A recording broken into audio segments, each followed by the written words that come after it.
Our initial questions to Wade, and we can get him out of here, and then we'll start with that. Questions? Wade, can you walk us through that shot and the possession leading up to it there at the end? I just want to give a thanks to my teammates and my coaches for just keeping me confident. I talked to one of my players on the team, Jalen Lee, before after we came out of the huddle, and he was like, "Man, the next was going in," because I missed the two previous ones. And I mean, Coach offense coordinator, Coach Loud, drew up a great play. We got a good look off of it, and thank God I made it. Did Mizzou show you the look and the personnel that you expected from that play? We figured that they were black 1 through 5, and then switch everything. So we just tried to get a quick slip or a quick fake just to try to throw them off guard so they can get a look for the basket. And what kind of gives you the confidence to keep shooting? You kind of had a rough day from behind the arc. How do you just keep that confidence to keep putting them up and taking the biggest shot of the game? Yeah, my Lord and Savior Jesus Christ. He keeps me. It was a moment where I wasn't even playing. I wasn't even able to take those shots, and he helped me down to that moment. Of course, my teammates and my coaches were just telling me that to win the game, to keep shooting because one of them's going to fall, and it did. And I'm excited. I'm thankful. Thankful to be here. Wade, after you all opened the game on a nice run to build a nice lead, what did Mizzou do on both sides of the ball that allowed them to not only fight back but take a lead multiple times? Yeah, I think they started offensive rebounding pretty well. They started hitting a couple shots. They started getting, I think I heard them call them kills. That's like 3 stops in a row. It's just more kind of on our end. I think we kind of got away from what we were doing that was helping us get that lead. We started taking unpredictable shots. We weren't getting turkeys. We weren't getting stops, and I think they kind of led into how Missouri wants to play. They kind of want to get up and down and shoot a lot of quick shots, and we kind of fed into that when they started to come back. So I think once we slowed that down, it kind of bit back our way. When Mizzou switched up its personnel in the second half, especially in the backcourt, they can send a lot of different guys at you in waves. How much of a challenge was that to adjust and basically weather that second half surge or comeback from home? Yeah, I just kind of wanted to stay poised. Me and Zuri kind of switched off on who was going to bring it up. But towards the end of the game, I told him that I got it to be there to help because I knew they were going to kind of send different guys. But Coach Gates had a phenomenal game plan. His guys played to a T.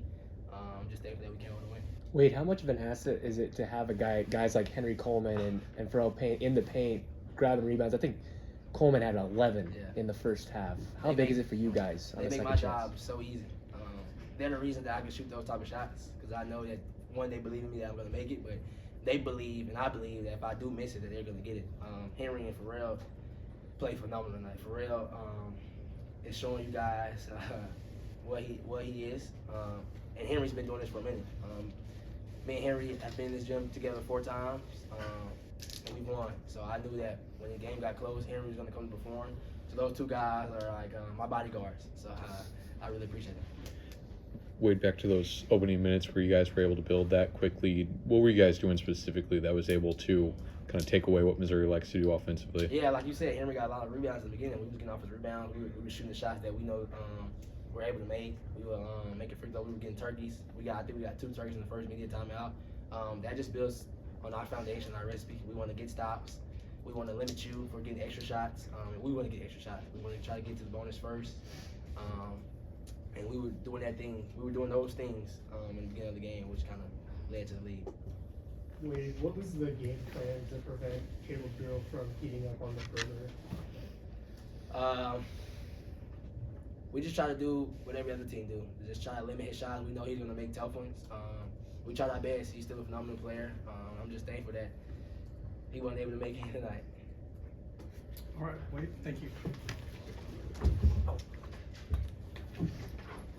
All right, we'll go straight to questions with Buzz. Coach, from your perspective, Wade's shot in that possession there, was that what you guys had dialed up? Was that the look? Kind of walk us through that sequence? It was a draw up, like before said. There's nothing that he will ever do on the court that surprises me. And I think that there is value in that our entire organization has great faith in him, regardless of what his stats are. Entering the game, during the game, that's probably his greatest gift, is he's fearless. But he's fearless with the appropriate amount of humility. And to his point, I thought what Coach Lyle drew up was spot on. And to some of the earlier questions, a lot of their personnel changes, but also their ball screen coverage changes. There's a lot of different things going on that don't necessarily show up in the box score. I thought the important thing was that we took the last shot. Considering all that had transpired, particularly in the second half, we wanted to make sure that it was the last shot. And Andy is probably our best decision maker that has some level of size. And I thought how he handled the options in that, he's deserving of that credit too. Coach, this marked the end of a 5-game stretch in which you played 4 away from home. The only blemish was that 1-point loss to Texas. So what are some of the biggest takeaways that you have from this mini gauntlet before you get back to Reed Arena? We're looking forward to being back at home. We appreciate the people that support us when we play at home and on the road. January was a lot. I think January, whether I'm not speaking for Coach Gates or any other coach, I think history will say that this is statistically the best league ever. And so every organization is fighting for almost invisible margins, home or on the road. Obviously, if you have a choice, you would prefer to be at home.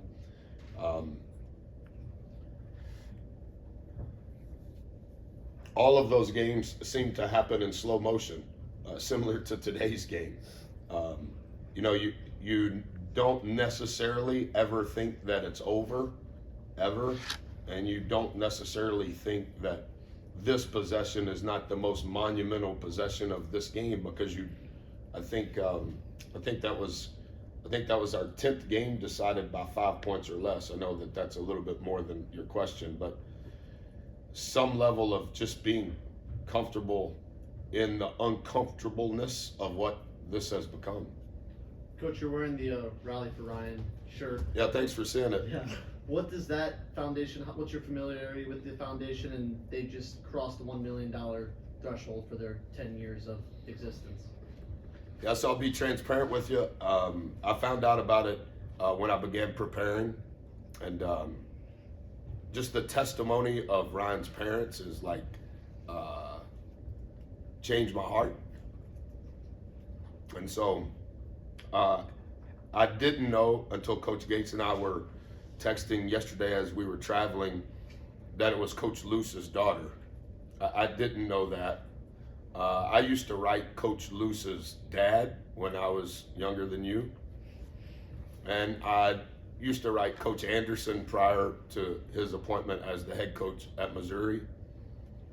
But when I was researching the story of Ron, I didn't know that her dad was coach. And I didn't know her granddad was coach either. And so just great respect and admiration for that family's fight, and gratitude that Ryan seems to be doing well, but how her story has potentially maybe helped other Ryans over the last 10 years. And for, I noticed a lot of people were wearing this shirt. I sent our GA to buy this shirt when I saw people wearing it, looking for it at the concession stands. So pretty cool. Coach, Mizzou went with one lineup for the majority of the second half. What was kind of your thoughts on that decision, and what worked well with it? It caused a lot of stress for us. Coach Gates will be Coach of the Year 2 out of his first 3 years in the SEC. You can probably research that as a sentence in your story. I don't think that that's ever happened. It for sure hasn't happened considering the adversity that they fought through last year with the injuries and all of those things. I think he may be the most underrated head coach in the country. And I love Desiree. You guys probably know a little history on that. I absolutely have the most respect you can possibly have for Coach Gates, Coach CY, Coach Nutt and his story.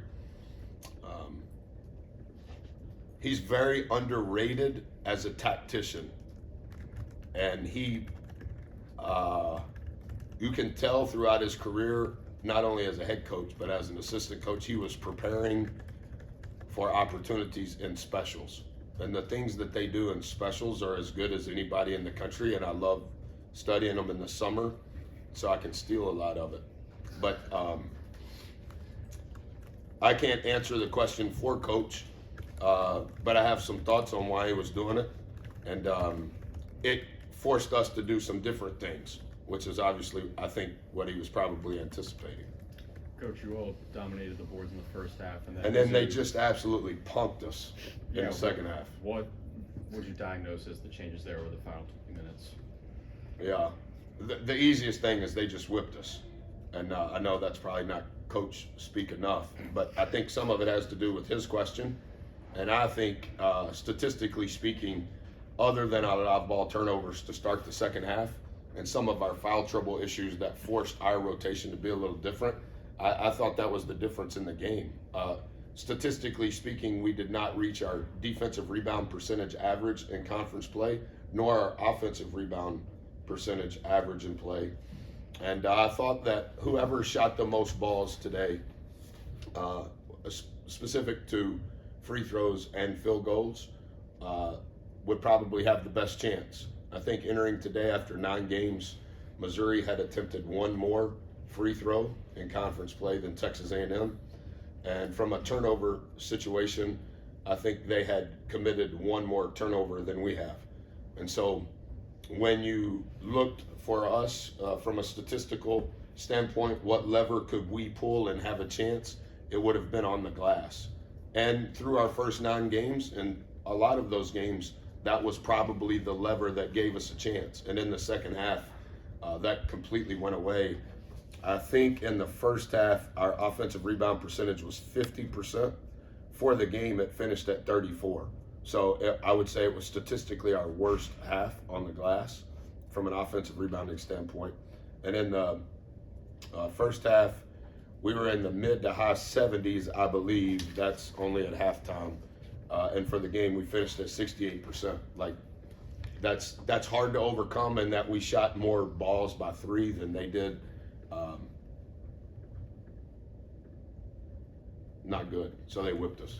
Coach, Coach Gates talked about how he thought the difference in the game was your guys' ability to convert on second chance opportunities, because you guys both had 11 offensive rebounds per team, but you guys had 18 second chance points and Mizzou had 9. What do you have to say about that?